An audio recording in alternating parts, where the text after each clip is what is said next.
Seja bem-vindo. Não sei por onde você está assistindo esse encontro, se é pelo celular, se é pelo computador, pela televisão, pelo tablet, mas eu tenho certeza que essa experiência e esse momento vai ser extremamente importante e especial para você. Antes, eu queria te dar um aviso ou um pedido, não sei como é que você vai entender isso, que é o seguinte: as pessoas, elas têm um hábito muito ruim de assistir um culto, assistir um encontro, assistir uma pregação, como um momento onde elas são simplesmente alimentadas. E não está errado isso. Um culto, um momento de uma pregação, é um momento que nós nos alimentamos, que nós nos fortificamos na fé, que nós somos direcionados, só que é mais do que isso. Há muitos encontros, eu falo no início, que a autoridade ela está na palavra de Deus, ela não está em mim, ela não está em pregador algum. A autoridade está contida na palavra. Se no final da pregação você está convencido que a partir da Bíblia o que eu disse é correto, você deve crer e aquilo tem poder. Mas se você acredita que é algo que veio apenas de mim e não tem sentido bíblico, sinceramente você tem que ignorar. Por que eu estou dizendo tudo isso? Já que esse momento é tão especial, o momento que nós proclamamos, pregamos a palavra, você não pode assistir um culto, uma pregação, de uma forma simplesmente, eu estou assistindo para abençoar minha semana. Isso é muito pouco, isso faz parte, mas ainda é pouco. Nós não temos que ouvir uma pregação simplesmente para nos animarmos, para nos encher de fé, ou para nos corrigir um pouquinho. Nós temos que ouvir a pregação com o intuito de aprendermos aquilo, com o intuito de guardarmos em nosso coração. Por exemplo, nós estamos nessa série sobre Jonas, hoje é a terceira parte dessa série, se chama Encontrando a Graça, tenho certeza que você vai achar incrível. Entenda, existe um entendimento da primeira parte até agora, e nós estamos construindo isso juntos e vamos construir até o final. Seria tolice você simplesmente ouvir isso e simplesmente em 7 dias você esquecer completamente tudo que você ouviu. Eu sei, lógico, que ninguém vai conseguir armazenar 100% de uma pregação, é impossível, mas nós devemos nos disciplinar e nos esforçar para armazenar o máximo possível. Tem pessoas que elas estão tão aptas a aprender, que elas estão tão sedentas, elas são tão humildes e reconhecem que precisam aprender, que é incrível. 10 minutos de conversa, 1 hora de pregação, 2 meses, 3 meses de convívio na igreja, essa pessoa se enriqueceu, se cresceu tanto em Deus. Mas tem pessoas que não enxergaram a necessidade que elas têm de aprender, de crescer, de entender melhor a Bíblia, e no final elas podem caminhar conosco durante muito tempo e não surtir muito efeito. Então, por isso, para nós aplicarmos isso que eu falei, eu te faço um convite. Você que vai assistir o encontro, assista com a sua Bíblia na mão, assista com um caderno, anote, preste atenção, não faça mais nada do que simplesmente se focar nesse vídeo e, da sua maneira, tentar ser interativo comigo. Vamos fazer isso para a glória de Deus e para que nós possamos aprender ainda mais a sua palavra. Amém? Combinado? Fechou? Antes da gente iniciar, eu queria orar por esse momento, que o Espírito Santo possa manifestar nele. Eu acredito nisso. Você acredita? Então feche teus olhos. Espírito Santo, eu oro, Pai, que a sua pessoa se faça presente em nosso meio, que o Senhor nos convença de nosso pecado e nos revele a sua palavra. Que o Senhor nos leve mais para próximo do entendimento, do conhecimento de Deus. Que o Senhor use dessa pregação, Pai, para anunciar o Teu reino, o Teu evangelho e o Seu conhecimento a todos que estarão ouvindo e vendo essa pregação. Me use, Espírito Santo, da maneira como o Senhor deseja e faça a sua obra por meio desse veículo, por meio desse vídeo. Em nome de Jesus. Diga amém. Eu creio que o Espírito Santo pode fazer algo inédito a partir desse vídeo. Mas você deve colocar o seu coração em expectativa, a sua alma em atenção e acalmar um pouco o seu espírito, a sua mente. Então respira fundo, fique confortável aí na sua casa e vamos juntos. Como eu te falei, o encontro de hoje se chama Encontrando a Graça e é a parte 3 da série Jonas. Mas A gente vai iniciar aqui o Encontrando a Graça, inicia no verso 11, mas eu queria que você pegasse sua Bíblia aí, abrisse ela no livro de Jonas. Estou esperando aqui o meu tablet abrir. Ele perguntou se eu amo a Bíblia, eu tive que falar não para abrir rápido o livro, mas vamos ler juntos. Desde o verso 1. Eu vou ler de uma maneira bem dinâmica aqui, tipo a minha tradução, então você não liga não. Estou lendo na NVT.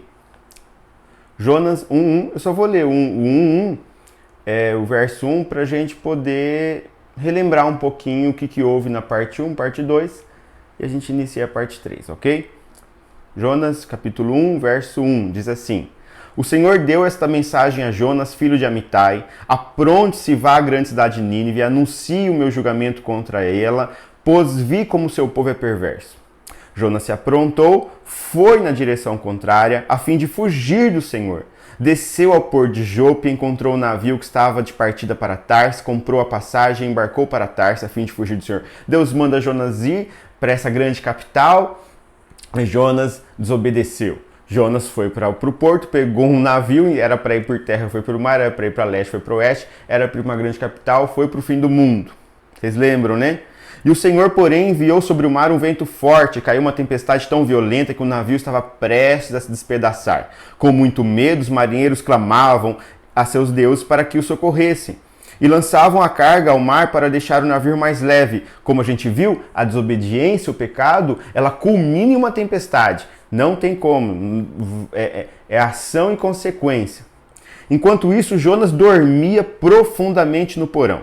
Então, o capitão desceu para falar com ele. Como pode dormir numa situação dessas? Disse: Levante-se e ore a seu Deus. Quem sabe ele prestará atenção em nós e poupará a nossa vida. Então a tripulação tirou sortes para ver qual deles havia ofendido os deuses e causado a terrível tempestade. Quando tiraram a sorte, elas indicaram que Jonas era o culpado. Por que essa terrível tempestade veio sobre nós? Perguntaram. Quem é você? Qual é a sua profissão? De onde vem? Qual é a sua nacionalidade? Jonas respondeu: Sou hebreu e adoro o Senhor, o Deus dos céus, que fez o mar e a terra. Os marinheiros ficaram apavorados quando ouviram isso, pois Jonas já havia lhes contado que estava fugindo do Senhor. Por que fez uma coisa dessa? Disseram. Ali nós vemos que Jonas, na primeira palavra, quando ele diz eu sou hebreu, ele colocou aquilo, é um sinal de que ele colocou aquilo como importância maior. Então a sua nacionalidade, a sua raça tinha uma prioridade sobre o seu Deus, a sua crença. Por isso que ele não teve misericórdia daquele povo, porque sinceramente ele não viu nem a misericórdia de Deus sobre si. Estou resumindo aqui a parte 1 e a parte 2. Se caso você não assistiu a parte 1 e a parte 2, elas estão nesse canal no YouTube, vai lá e assiste, porque esse resumo, sinceramente, acho que ele é bem irrisório, então eu recomendo que você assista os vídeos e consiga, esse entendimento, consiga acrescentar ele devagarzinho, para que ele seja mais permanente no seu coração. Mas é isso, até então a gente foi até esse versículo 10, e hoje a gente vai entrar no versículo 11. No versículo 11, que já ia agora, eu vou ler mais devagar, então presta atenção, que é do culto de hoje. Verso 11. E visto que a tempestade piorava cada vez mais, perguntaram-lhe: O que devemos fazer com você para que a tempestade se acalme? Jonas respondeu: Joguem-me ao mar, e ele voltará a ficar mais calmo. Eu sei que essa terrível tempestade é culpa minha. Em vez disso, os marinheiros remaram com ainda mais força para levar a embarcação à terra, mas não conseguiram, pois o mar tempestuoso havia se tornado muito violento. Então clamaram ao Senhor e disseram: Ó Senhor, não nos deixe morrer por causa deste homem, e não nos responsabilizes pela morte dele. Ó Senhor, tu sabes os motivos por que enviaste essa tempestade sobre ele. Depois, os marinheiros pegaram Jonas e o lançaram ao mar. E no mesmo instante, a furiosa tempestade se aquietou. Espantados e com o grande poder do Senhor, os marinheiros lhes ofereceu um sacrifício, firmaram um compromisso de servi-lo, fizeram votos e tal. O Senhor fez que um grande peixe engolisse Jonas, e Jonas ficou dentro do peixe por 3 dias e 3 noites. Beleza, a primeira parte do nosso conto a gente vai ler só até o verso 17. No verso 12, você viu ali, Jonas respondeu: joga-me ao mar e ele voltará a ficar calmo. Você percebe que os marinheiros, que eram um povo pagão, eles eram pagãos, eles se comportaram de uma maneira extremamente admirável, incrível, respeitosos. Eles tiveram misericórdia de Jonas, mas Jonas não teve misericórdia de Nínive nem deles. Jonas estava dormindo naquele navio, de nada ele fez, mesmo ele sabendo que aquela tempestade era culpa dele. Mas aqueles marinheiros se comportaram de uma maneira admirável. Exemplar, porque Jonas disse: joga-me ao mar e a tempestade irá cessar. Só que aí você percebe que eles não jogam Jonas de imediato. Eles tentam remar para que a embarcação chegue à terra. Você vê? Um povo pagão ensinando alguém que conhece ao Senhor. Tão comum hoje em dia, não é? Pessoas mais educadas, mais compromissadas, mais dedicadas. Pessoas que nem têm uma fé professa em Jesus Cristo, onde você vê os frutos do Espírito se desenvolvendo de uma maneira muito mais intensa. E quando eu estou dizendo esse discurso, eu não estou dizendo um discurso ecumênico, onde não é necessário confessar Jesus como Senhor. Não estou dizendo esse discurso. Quando eu estou dizendo isso, é para o cristão, ou aquele que se diz cristão, pensar a respeito dele mesmo, se ele é cristão. Nós devemos nos analisarmos. Nós sempre nos acharemos pecadores, nós sempre nos acharemos falhos, mas nós devemos nos analisar para reavaliar nossa fé em Cristo. Nós temos que compreender que fé não é simplesmente um pensamento positivo, não é uma crença apenas. Fé é crer em Jesus Cristo como Filho de Deus, como Cordeiro de Deus. E isso muda completamente a nossa vida. Então, quando eu digo esses pagãos estavam se comportando de forma melhor que Jonas conhecia Deus, porque hoje existe pessoas que são, a gente damos o nome de ímpias, que não têm um relacionamento com o Espírito Santo, e eles muitas vezes têm um comportamento melhor que o seu. E isso deve ser analisado por você. E eles não jogaram Jonas ao mar, eles demoraram. E porque Jonas falou: lance-me ao mar e tudo isso irá passar. Então, naquele momento, também você tem que entender que quando Jonas estava dizendo me lance ao mar, ele não estava muito preocupado com os marinheiros. Jonas pensa um coração irredutível, duro. Eles chegaram para perguntar, indagar: você é louco? O que aconteceu? O que a gente deve fazer? Porque ele estava dormindo, ele iria ver tudo se despedaçando, todos morrendo e nada ia fazer. Mas aí Jonas falou: quer saber como é que me resolve isso? O problema sou eu. Se livra-se do problema. Quantos cristãos têm um coração tão enrijecido e tão duro, onde eles não se preocupam de ver pessoas caminhando para um caminho de perdição e aquilo não os comove?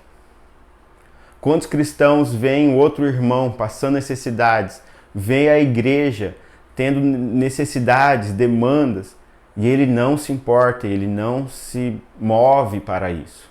Não há compaixão, não há piedade.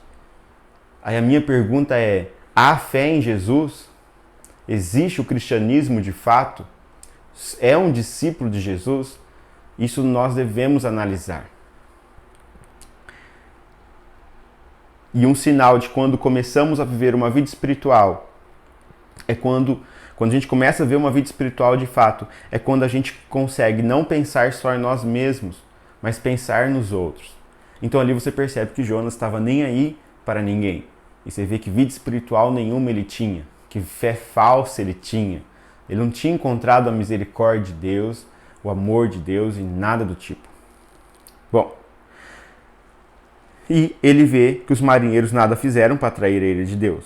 Mas é bom lembrar que ele ainda, mesmo ele dizendo: o problema sou eu, e se vocês querem se livrar desse problema, me jogue ao mar. Mesmo ele dizendo isso, ele não estava se demonstrando arrependido ainda de não ir para Nínive. Lembre-se isso. Ele não se demonstrou arrependido ainda. Ele só está fazendo isso porque ele falou: estão me perguntando mesmo, estão me pressionando, é isso, e resolva os seus problemas. É interessante que você vê que Jonas não está arrependido, a misericórdia de Jonas para aquele marinheiro você via que era extremamente falha, e aí você pergunta, mas cadê o amor? Se Deus é o amor, cadê o amor? Porque Deus era o amor já. Deus não se tornou amor a partir de Cristo. Deus é o mesmo no Antigo Testamento, no Novo Testamento. Deus sempre foi o mesmo e vai continuar sendo o mesmo. E algo muitas vezes, qual é a palavra? Me deu branco agora. Que os cristãos são afrontados, é assim, cadê o comportamento de amor? Porque o amor é algo que até o ímpio entende que Deus é amor. Até tem igreja chamada com esse nome. Mas eu te pergunto, o que é o amor? Como você pode definir o amor? Alguém que diz que ama? Alguém que sente algo no seu coração? Alguém quando está longe de outro, começa a doer o coração de saudades? Alguém que quando está perto de alguém, é um deleite em palavras e alguns comportamentos? O que é o amor? Como é que você define se alguém ama outra pessoa? Biblicamente. Sempre é biblicamente, galera. Nunca é simplesmente achismos. Nós temos que entender biblicamente. E amor, existe um princípio que é um padrão de substituição. E ele exemplifica bem o que é o amor. Por exemplo, pais amam seus filhos. Concorda? A maioria. Por isso, eles dedicam tempo, eles dedicam disposição, eles dedicam paciência, eles dedicam dinheiro, eles dedicam a vida deles por completo para esses filhos. Eles retiram deles para dar para os filhos. Substituição. Eu dou o que é meu para você. Eu estou substituindo porque você necessita. Mas eu faço isso porque eu te amo. Outro exemplo que dá para a gente colocar é quando a gente mantém uma promessa, um voto com alguém. E às vezes para cumprir esse voto vai nos custar muito, mas nós demos a nossa palavra. Isso é amor, porque não importa o que ocorrer, você vai continuar mantendo a sua palavra, não importa o preço que custar. Isso é amor. Ou quando perdoamos alguém, nós temos a opção de pagar pela mesma moeda, mas nós optamos não. Eu vou virar minha outra face, eu vou perdoar de fato. Não haverá retaliação nem nada do tipo. Ou quando a gente fica perto de alguém que está sofrendo, nós dedicamos tempo, nós dedicamos dinheiro, nós dedicamos atenção, disposição, nós retiramos o que é nosso para essa pessoa. As pessoas, então, entendeu o que é amor? Vai ter que entrar nesse padrão de substituição. Pais que amam os filhos se sacrificam por esses filhos.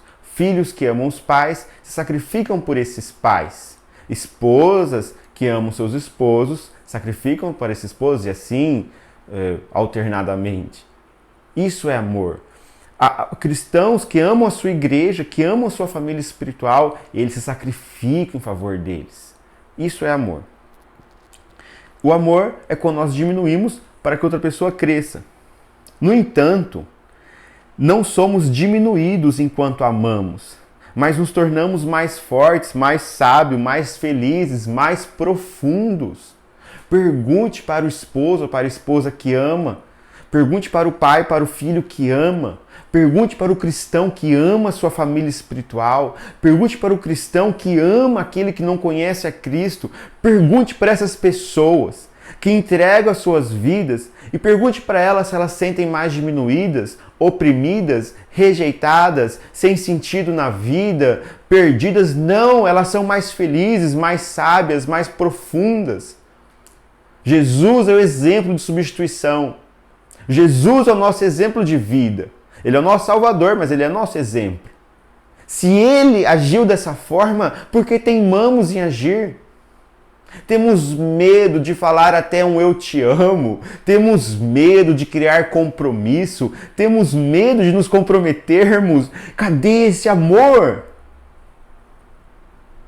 Em Apocalipse, João escreve as 7 igrejas, aquela carta revelada por Cristo, e são 7 características que Jesus estava dizendo a respeito de cada igreja, e a primeira característica é o amor, para você ver como é importante.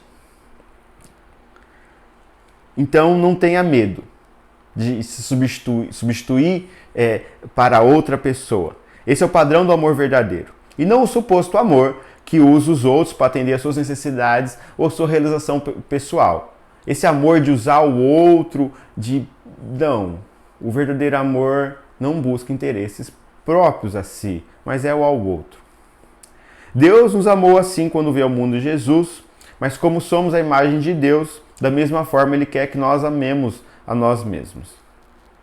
E acho muito interessante, em Mateus capítulo 12, eu não vou ler, mas você fique à vontade, anote aí no seu caderno, depois leia esse texto. Mateus capítulo 12, versos 31 ao 41, eu acho. Ou é 40 ou 41, mas Mateus 12, 39 ao 40 ou 41. Que ali Jesus diz que ele faz o sinal do profeta Jonas.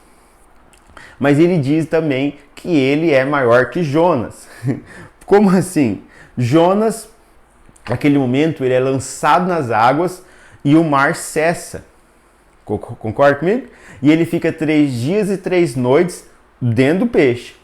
Jesus morreu e ficou 3 dias e 3 noites morto em favor de nós. Você consegue entender? Assim como Jonas foi um sinal de substituição por amor aos marinheiros, Jesus, que fez o sinal de Jonas, mas é maior que Jonas, cumpriu esse mesmo sinal. Ele substituiu nós em nosso favor, para que nós podemos termos vida e vida em abundância. Como ocorreu isso? Existe uma palavra chamada propiciação. Talvez você nunca conheceu essa palavra, ou não sei. Acho que você que é do secreto, com certeza já ouviu, porque eu falo muito ela, mas você ainda não entendeu o que ela é, você não me perguntou. Então, eu vou te explicar. Propiciação significa assim: existia um cálice da ira de Deus. Tinha um cálice cheio de ira. Por que essa ira? Porque o homem pecou e ficou pecando e nunca conseguiu agradar a Deus. O homem não é capaz. Essa é a verdade. Nem se ele quiser. Bom, agradar a Deus mas eliminar a ira de Deus sobre ele não é capaz. E o julgamento de Deus estava sobre o homem e não tinha chances o homem de ser livre diante desse julgamento. Ele iria receber a sua condenação e ele não teria capacidade de receber essa condenação. Essa condenação seria para a morte. Jesus foi e tomou todo esse cálice da ira de Deus. Não sobrou uma gota. Como ele fez isso? Morrendo e ressuscitando em nosso favor. Essa foi um ato de propiciação. Ele tomou sobre si a ira de Deus, ira que era destinada a nós, e foi sobre ele. Lembra o padrão de amor de substituição? Jesus é o exemplo perfeito. O que deveria vir sobre nós foi sobre Cristo. E a partir disso, aos olhos de Deus, em Cristo, nós somos justos, amáveis. Amém? Entenda isso. Então Jesus secou esse cálice. Lembrando, é para aqueles que creem em Cristo, tá? Não é para todo mundo. Muitos acham a ideia de um Deus irado, que, meu Deus não é amor, como Pedro falou. Se Deus tinha esse cálice guardado lá, só esperando para condenar o homem, que Deus irado. Mas se negarmos a ira de Deus em relação ao pecado, nós vamos ter que diminuir o nosso amor e louvor por Jesus Cristo. Deus é um Deus irado. Só que um Deus irado que tomou a sua própria ira, porque Jesus é Deus. Então, quando Jesus toma a ira de Deus, é o próprio Deus tomando sobre si o seu próprio julgamento. Então, ele continua sendo um Deus de amor. E se ele não fosse irado, ele seria um Deus muito injusto. E não poderíamos crer num Deus que não é justo. E se esse Deus irado não levasse o seu próprio filho, a sua maior oferta, a maior milagre que ele poderia ter feito em nosso favor, o cálice de Deus, o Jesus ter tomado ele por completo, o nosso amor e louvor por Jesus não seria a mesma coisa. Jesus não teria feito o que ele fez por amor a nós. Ele deveria ter suportado a cruz assim como ele suportou. Então, Deus é um Deus que nos substitui, que sofreu para que nós possamos ser livres.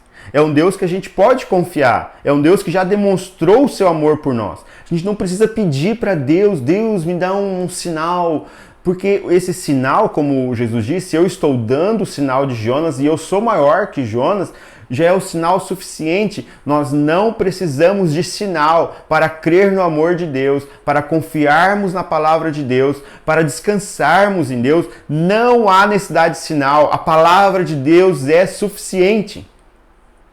É suficiente. Jesus já disse, já entreguei o meu sinal a vocês. Jonas desconfiava da bondade de Deus. Mas entenda, Jonas é diferente de nós. Por quê? Porque Jonas não conhecia a cruz. Tudo isso que eu estou falando de Jesus Cristo, eu e você conhecemos. Jonas não fazia ideia da cruz. Então, quanto a nós, Jonas não confiou na bondade de Deus. Quanto a nós, qual é a nossa desculpa? Verso 16. Vou lá ler. Peraí. Abre aí. Verso 16. Espantados com o grande poder do Senhor, os marinheiros lhes ofereceram sacrifício e firmaram o compromisso de servi-lo, firmaram votos a Deus. Olha que incrível! Jonas não queria evangelizar pagãos e evangelizou. Eu acho muito incrível porque a supremacia de Deus, a soberania de Deus, ela se mantém. O que Deus quer fazer, Ele faz. A maioria dos comentaristas bíblicos, eles dizem que esses marinheiros se converteram. Eu acho que provavelmente se converteram. Sabe por quê? Porque eles não fizeram assim, eu vou fazer votos para o Senhor me dar algo. Eles não tinham esse interesse, tá ligado? Eu vou fazer para receber. Não! Eles já tinham recebido. E mesmo já tendo recebido, minha vida é sua. Eles não estavam barganhando, vendendo a sua adoração. Então, aparentemente, o Deus de Jonas agora era o Deus deles. E é bem irônico tudo isso. Porque Jonas foi usado por Deus mesmo sem ele querer. Assim que Jonas afunda nas águas, o Deus a quem ele não confiava o salva. Ele não se afoga. Percebe? Jonas até agora não demonstrou arrependimento por não ter ido a Nínive. Só que Deus ainda não deixou morrer nas águas. Deus salvou. Mas ele é engolido por um grande peixe. E naquela prisão, lá dentro do peixe, nesses 3 dias e 3 noites, ele começa a entender melhor a graça de Deus. Bom, vamos entrar aí agora no capítulo 2. Faz o favor. Abre em Jonas, capítulo 2. Vamos ler de novo o verso 17. Diz assim: O Senhor fez que um grande peixe engolisse Jonas, e Jonas ficou dentro do peixe por 3 dias e 3 noites. Verso 17, capítulo 1. Agora, passa aí um pouquinho na sua Bíblia, você vai ver o capítulo 2. Então, dentro do peixe, Jonas orou ao Senhor seu Deus, e disse: Em minha angústia, clamei ao Senhor e ele me respondeu. Gritei da terra dos mortos e tu me ouvistes. Nas profundezas do oceano me lançaste e afundei até o coração do mar. As águas me envolveram, fui encoberto por tuas tempestuosas ondas. Então eu disse: Tu me expulsaste de tua presença, e no entanto olharei de novo para o seu santo templo. Afundei debaixo das ondas, e as águas se fecharam sobre mim. Algas marinhas se enrolaram em minha cabeça. Afundei até os alicerces dos montes, fiquei preso na terra, cujas portas se fecharam para sempre. Mas tu, ó Senhor, meu Deus, me resgataste da morte. Quando minha vida se esvaía, me lembrei do Senhor. A minha oração subiu a ti em teu santo templo.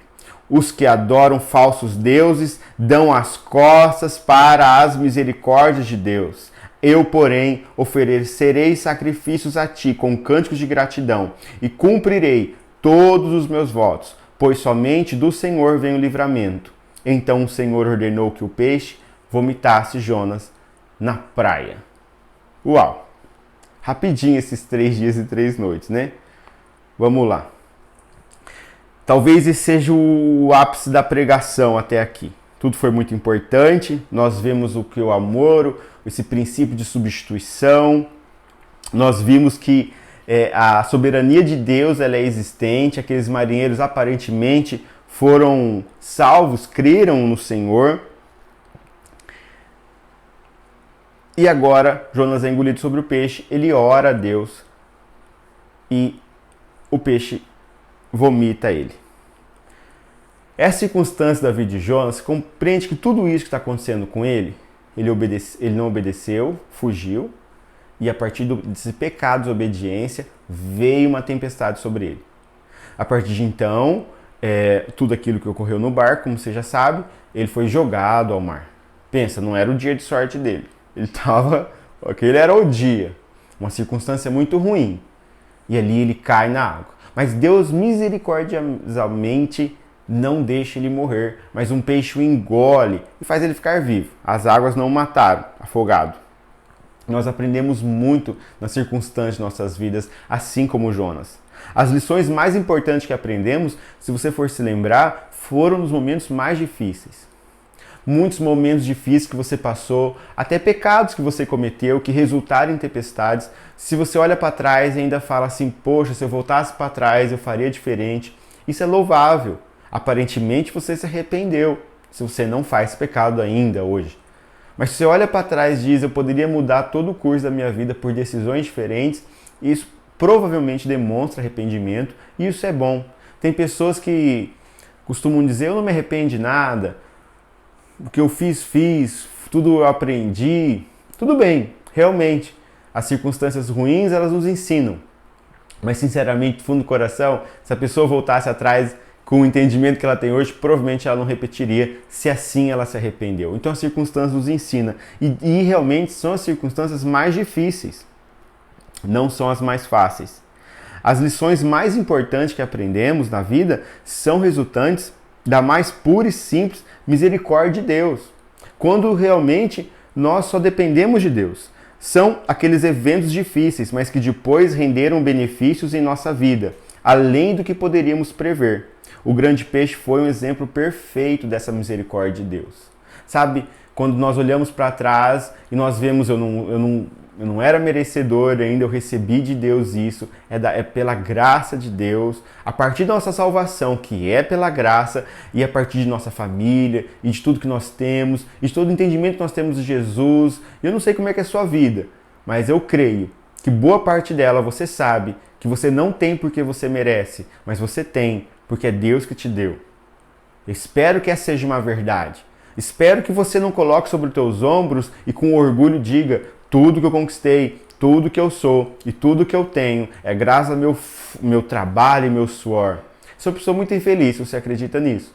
Mas se você entende que é graças à misericórdia de Deus sobre a sua vida, feliz homem, feliz mulher você é. Então nós vemos essa misericórdia mais profunda foram os momentos mais difíceis. Momentos que a misericórdia foi evidenciada. Esse grande peixe salvou a vida de Jonas. E, em compensação, ele ainda estava aprisionado nas águas. Ainda estava lá nesses 3 dias. Foi somente por meio disso que ele começou a ver e a modificar o seu caráter. Foi necessário, ele precisava entrar na boca daquele peixe.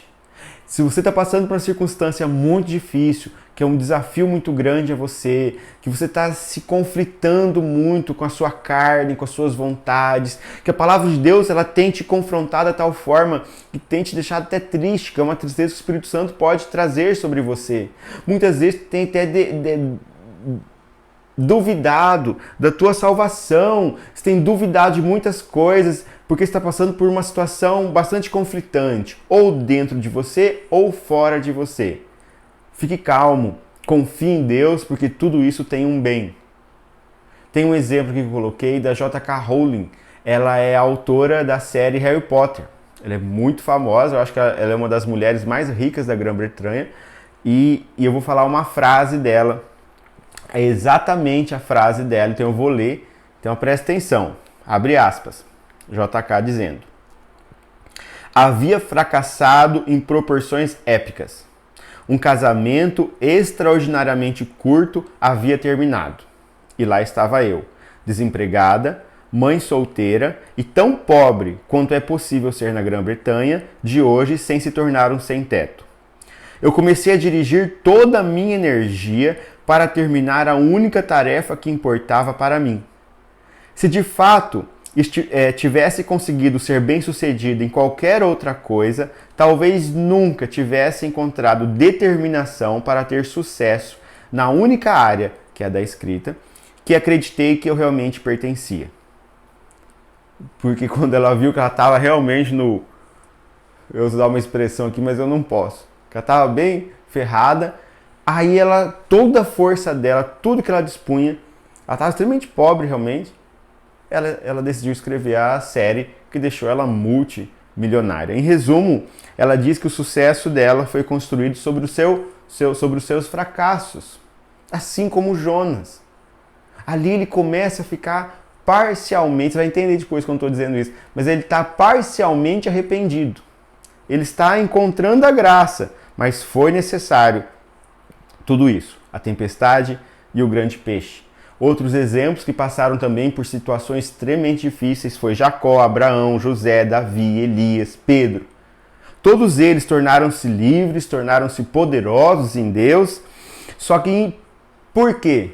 Só que antes deles se tornarem tão livres e tão poderosos em Deus, houve fracassos, houve derrotas, houve circunstâncias totalmente contrárias a eles se tornarem esses homens que se tornaram. Inúmeros cristãos podem dar testemunhos dessa mesma experiência, que passaram um momento tão ruim, mas a partir dele, resultou em algo muito bom. Eles encontraram a graça de Deus nesse sofrimento.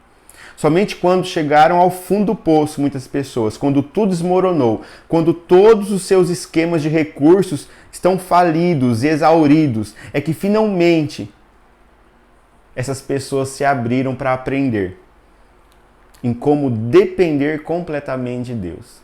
Foi necessário tudo isso para o coração humilde habitar eles. Foi necessário tanto choro, tanto sofrimento, tanta perseguição, para que realmente eles abrissem o coração e decidissem confiar em Deus e aprender em Deus o que eles deveriam ter sido.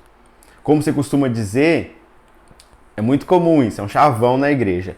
Você só percebe que Jesus é tudo que você precisa quando Jesus é tudo que você tem. Você já viu isso, né? Você só percebe que Deus, Jesus, é tudo que você precisa quando Ele é tudo o que você tem. Por isso que é tão importante nós entendermos que o que conquistamos e o que somos não é graças a nós, ao nosso esforço, mas é graças a Cristo. Isso é tão importante, porque aí realmente a gente entendeu. Tudo que somos, tudo que temos, tudo que possamos ser ou ter, ou ir, ou fazer, é graças a Jesus. E se nós realmente... Muitas pessoas dizem isso pra mim. Ah, o meu trabalho é graças a Jesus, minha família é graças a Jesus, tudo é graças a Jesus, né? Forma, escreve lá no TCC, na dedicatória, agradeço a Deus primeiramente. É tão bonito isso, né? Só que entenda, esse amor de palavras, esse amor de apenas dizer um momento na frente de todos, isso sinceramente não é amor que a gente viu. Que o amor, existe um padrão de substituição. Se nós dizemos que tudo é graças a Jesus, então agora nosso coração tem que se voltar à palavra e vivermos aquilo que a palavra espera que nós vivamos. É preciso perder a nossa vida para achá-la. Mateus 10:34. Lembre-se disso. Quando chegamos ao fundo, encontramos um lugar que habitualmente aprendemos os maiores segredos sobre a graça de Deus. Mas é necessário chegar a esse ao fundo. Contudo, não é simples. Não é simples o fato de estar no fundo. Porque tem muitas pessoas que vivem essa dificuldade, circunstância contrária, durante tanto tempo e não encontrar a graça. Mas Jonas fez algo diferente. Ele estava no fundo, literalmente, lá no fundo do mar, dentro do peixe, mas ele orou. Ó a chave. Presta atenção. Ele orou. Entenda algo. Graça. O que é graça? Eu não vou entrar em discussões que há muito no Brasil, um monte de pastorzaiada fica falando, não interessa. Sinceramente, acho que a metade de vocês nem faz ideia disso. Tem muitas brigas sobre questões como a Bíblia realmente direciona. Mas bobagem, no nosso caso, por exemplo, eles briguem sozinhos. Mas graça é um poder que Deus tem para transformar nossas vidas. É um poder que Deus tem para nos constranger diante do amor dele. Isso é graça. Eu tento de coração, ser constrangido pelo amor de Deus em todas as áreas, ao ponto que esse constrangimento me faz ser alguém melhor, esse constrangimento me faz eu me arrepender de meus pecados, esse constrangimento me faz eu me parecer mais com Cristo. Infelizmente não é isso que ocorre com muitas pessoas e talvez elas não tenham encontrado a graça. É meio difícil isso, né, o que eu estou dizendo. Pessoas que se são confessa cristãs, mas realmente não são cristãs. Por isso que nós temos que avaliarmos nós mesmos e vermos se nós encontramos a graça. Nós devemos ser intencionais em estudar e conhecer a palavra de Deus e obedecer a palavra de Deus. Entenda, discípulo de Jesus é disciplinado. E eu não estou falando só de disciplinas espirituais, estou falando de disciplina em obediência. O discípulo de Jesus não é aquele que simplesmente espera ocorrer, ou o seu coração, que é tão enganoso, decidir algo. A graça é o poder de Deus que transforma nossas vidas. A graça é o evangelho dele. Mas para a graça se tornar real em nossas vidas, nós somos confrontados por 3 verdades. Então, vamos lá. Se você quer dizer, vamos ver se a graça ela está sobre a sua vida, se você foi revelado na graça de Deus, se ela habita em você, tem 3 verdades. Essas 3 verdades têm que ocorrer. A primeira verdade é que vivemos em um mundo onde acreditamos em que todos os nossos problemas é falta de autoestima. Acreditamos que a gente vive um excesso de vergonha, de inferioridade. Todos os problemas é porque você não acredita em você mesmo, é porque você não vê o seu valor, é porque você não está indo em um seminário coaching, é porque você está lendo pouco livro de estratégias pessoais, eu esqueci o nome que eles dão, é que você precisa mais disso. O segredo da vida é você se capacitar, é você estudar, e não se sentir para baixo, e é isso. O mundo acredita nisso. Os padrões morais, eles são construídos socialmente e também eles se tornam relativos. O que é um padrão moral? Muda-se. Hoje um padrão moral é 30 anos atrás era outro, 60 anos atrás era outro, 90 anos atrás era outro e assim consecutivamente. Daqui a 30 anos provavelmente o padrão moral do mundo vai ser outro. Ninguém tem o direito de dizer algo que você possa se sentir culpado.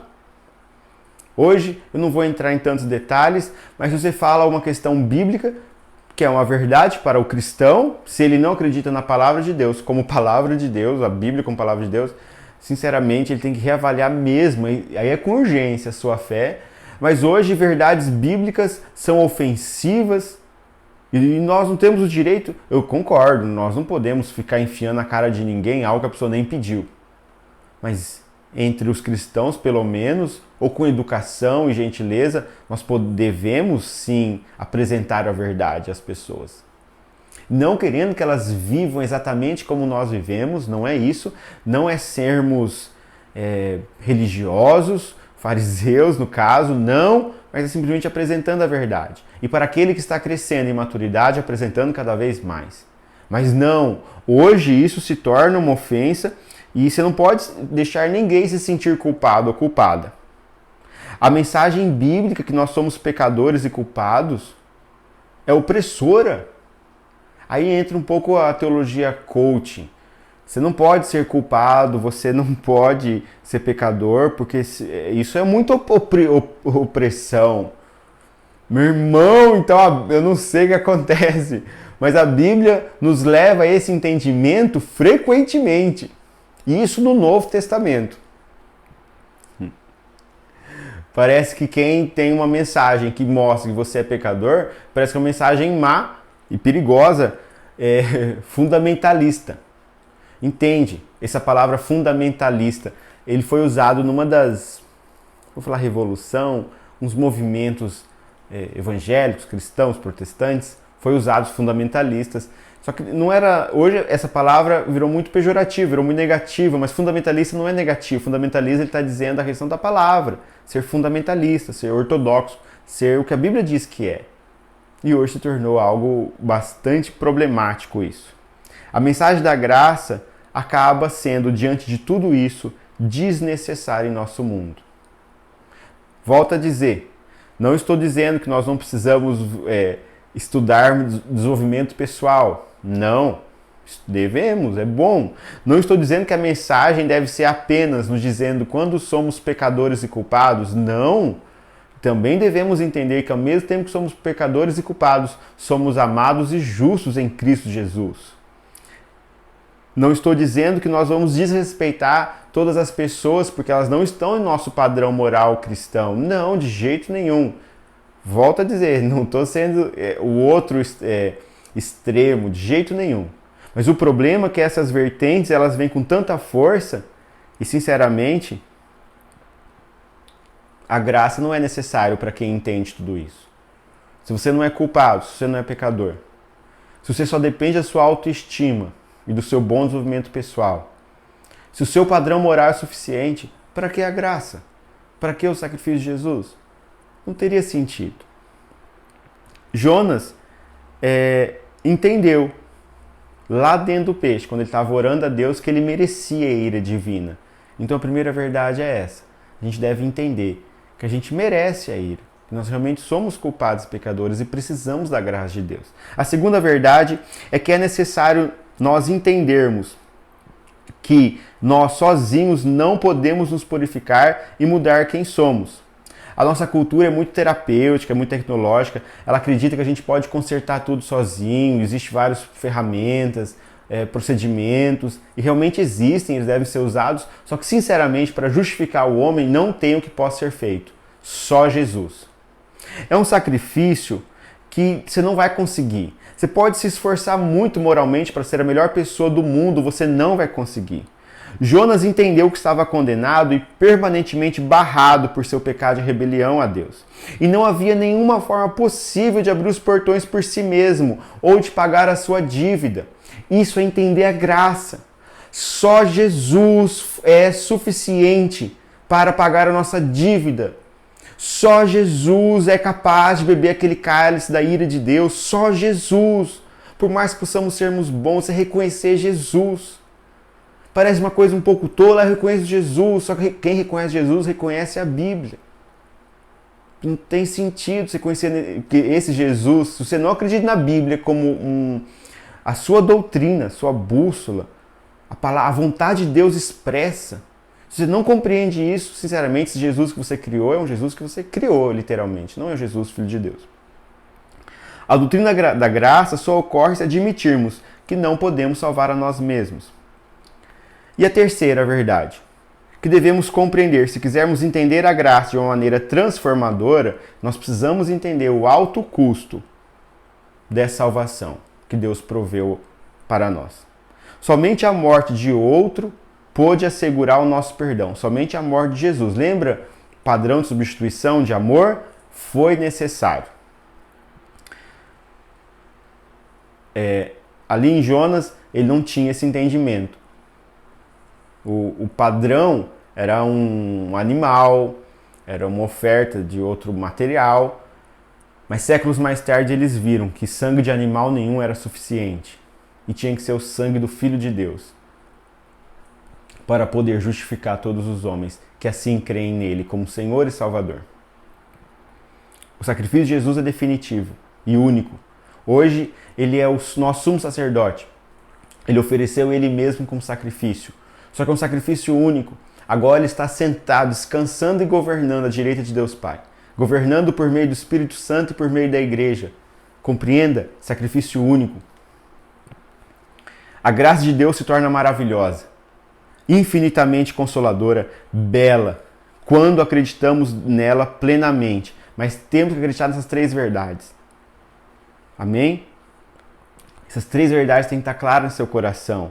Nada merecemos além de condenação. Somos totalmente incapazes de nos salvar. Deus nos salvou, apesar do nosso pecado e apesar desse custo infinito para Ele. Algumas pessoas têm uma visão muito exaltada de si mesmo, mas graça de Deus não as impressiona. Eles não precisam, eles são bons o suficiente. Ou pelo menos não os impressionam muito. Já notou que pessoas com muito dinheiro é difícil, é um pouquinho mais difícil sim, haver o entendimento do evangelho, da graça de Deus, porque o dinheiro ali, quando vem uma quantidade muito grande, dá uma sensação de poder muito grande, e esse ídolo é muito difícil ser quebrado. Não estou dizendo que quem tem dinheiro não reconhece Jesus, não reconhece, mas é um pouquinho mais difícil. Lembra? É necessário você entrar em situações desastrosas muitas vezes para você encontrar a graça. Jonas teve que parar dentro de um peixe. Outras pessoas se veem como um fracasso e elas não têm noção de como foi grande o preço que Jesus pagou por elas, para comprá-las e livrá-las da dívida, da escravidão e da morte. São dois tipos de pessoas, as que se sentem sempre fracassadas, tristes, abandonadas, rejeitadas. Essa realmente não entendeu a graça, porque não entendeu o alto preço que Jesus pagou.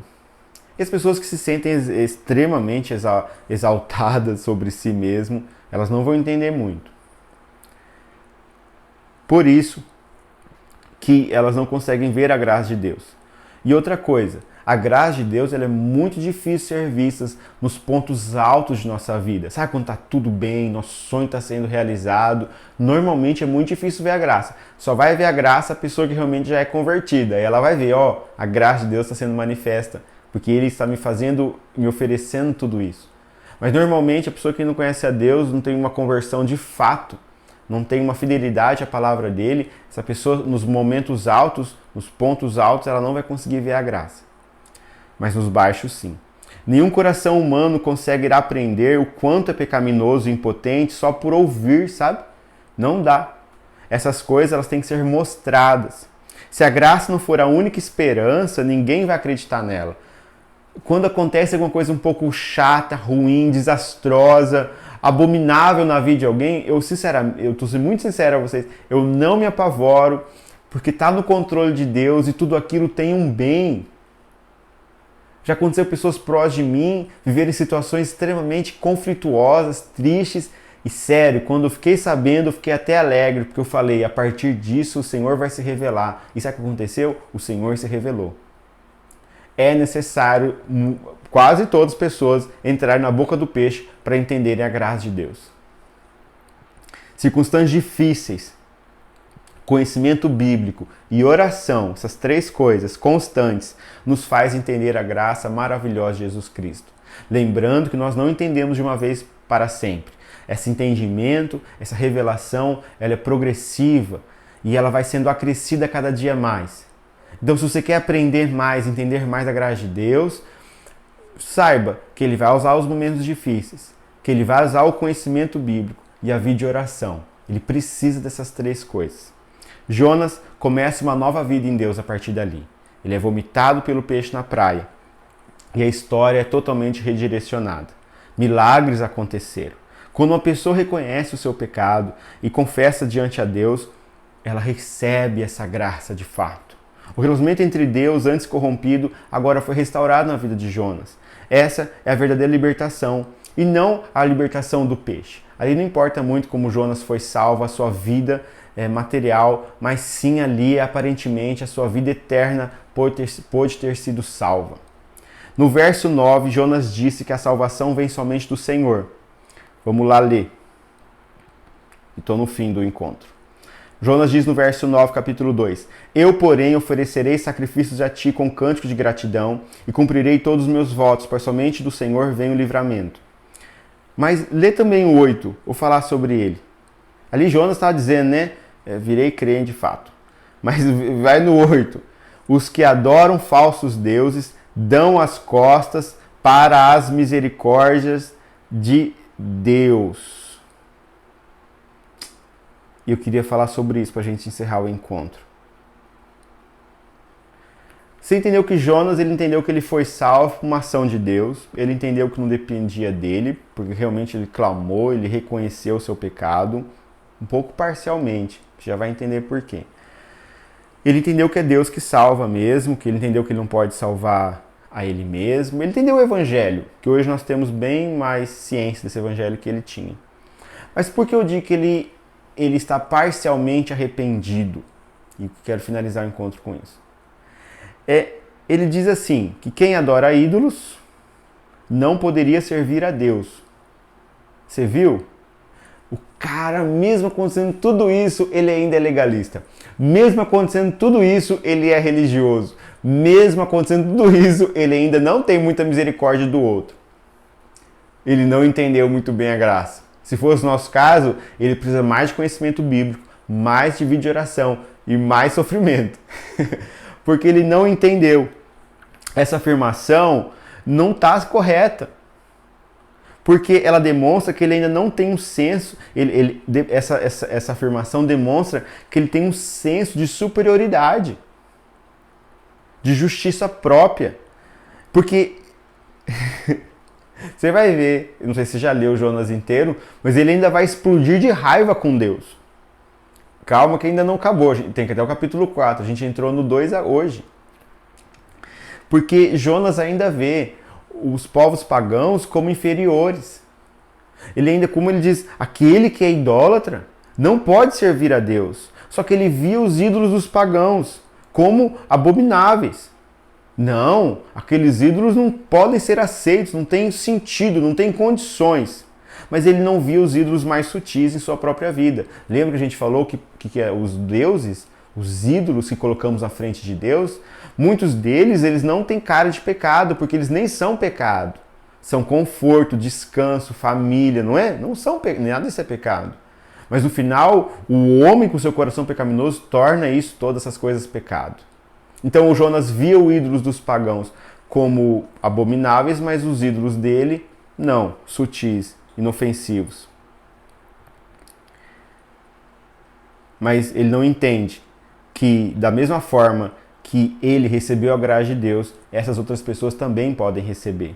Deus liberta Jonas de dentro do peixe, mas o arrependimento do profeta ainda é parcial. Ele não entendeu tão bem ainda a graça de Deus. No entanto, Deus misericordiosamente trabalha pacientemente conosco. Nós somos falhos, nós somos ignorantes, nós somos limitados, mas assim como Deus vai continuar trabalhando na vida de Jonas, Deus trabalhando na minha e na sua vida. Espero que esse encontro, sabe, ele arraigue sobre o seu coração, ele frutifique, ele seja plantado lá e a 100 por 1 essa palavra. Que você entenda o padrão do amor, que você entenda a soberania de Deus, que você entenda da graça, que é um poder que nos transforma, que você reavalie sua vida com Deus, que você arrependa dos seus pecados, que seu coração se quebrante, você se dobre a Deus, e assim você seja mais parecido com Jesus. É o meu desejo para mim e para você. Antes da gente orar e finalizar, eu queria pedir que você participe como comunidade de fé, como família do secreto, como igreja, das nossas contribuições financeiras que nós damos o nome de generosidade. Eu queria que não só você entendesse isso como um dever, como uma responsabilidade, não apenas isso, mas que você entendesse que quando você está contribuindo, quando você está sendo generoso de fato, você está investindo que outras pessoas conheçam a Deus em profundidade e em verdade, em doutrina e em devoção. Quando você está dizendo isso, está dizendo eu apoio, eu estou junto de fato, não só de boca, mas de substituição. Porque quando você dá o que é seu, você tira de algo que é seu para outros. E essa oferta, essa generosidade é isso, é essa expressão de amor. Por isso eu te incentivo, seja generoso. A igreja não usa o nome de dízimo, porque eu acredito que a lei do dízimo se encerrou, mas o princípio da constância e da proporcionalidade se mantém. Se você acha que é a mesma coisa, eu não acho, mas pode achar, fique à vontade. E nós tiramos o nome só o dízimo, mas a proporcionalidade, a constância se mantém. Porque acreditando que a generosidade ela é além do dízimo. Dízimo se torna o mínimo, mas nós somos generosos porque nós somos constrangidos pelo amor de Deus. Então fica meu incentivo. Realmente faça parte disso, porque realmente os frutos, foi graças a você. Você tem que entender isso. Amém? Outra coisa que eu me esqueci, que eu não lembro mais, eu ia falar outra coisa agora, mas é isso. Curte o vídeo para aparecer para você no seu feed, compartilhe o vídeo, compartilhe a palavra de Deus, não tenha medo, compartilhe, envie para os seus amigos, envie nos grupos de WhatsApp, compartilhe esse vídeo, vamos propagar e vamos deixar as pessoas conhecerem mais a Jesus, assim como você está conhecendo. Amém? Feche seus olhos, que eu vou orar por mim, eu vou orar por você. Amém? Jesus, eu agradeço este momento, agradeço sua palavra, agradeço essa oportunidade. Eu creio, Pai, que como a vida de Jonas, o Senhor está nos ensinando a podermos nos encontrar de uma forma mais intensa e mais profunda no Senhor. Que a sua graça seja cada dia mais relevante e profunda em nosso coração. Que o Evangelho possa, Pai, determinar como vivemos e quem somos. Que verdadeiramente, Pai, o pecado que ainda há assolando e limitando essas pessoas, que agora ele perca a validade, porque elas entendam o Evangelho e a graça que veio sobre elas. Que as limitações, Pai, seja quebrado, porque elas entendam que a graça de Deus veio sobre elas. Que esse amor nos constranja de tal forma que nós somos levados em disciplina a entendermos cada vez mais a sua palavra e viver a sua palavra. Jesus, eu oro por quebrantamento. Nos quebrante, Pai, nos dobre diante a Ti. Dobre nossos joelhos aos pés da cruz. Que nós possamos arrepender de nossos pecados e confessá-los diante a Ti. E que assim nós sejamos mais parecidos com o Senhor Jesus. Que o Seu reino venha sobre a terra e que o Senhor faça a vontade. Use essa igreja, Pai. Use essa igreja para anunciar o Seu reino em Dourados e até os confins do mundo. Nos use, Jesus.